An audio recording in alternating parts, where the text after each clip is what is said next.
पसक जनी करी है सैया मोतीबा मोर लेखिया के दवैया भाभी भाभी कही के पोलाई के हमके मीठी मीठी बात में फंसाई के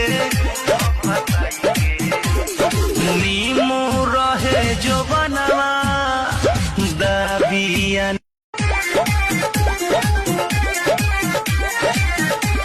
हमरा पसक जनी करी है सैया मोतीबा मोर लेखिया के दवैया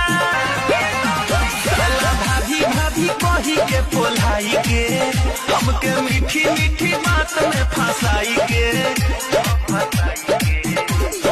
नीमू रहे जो बनवा दबिया।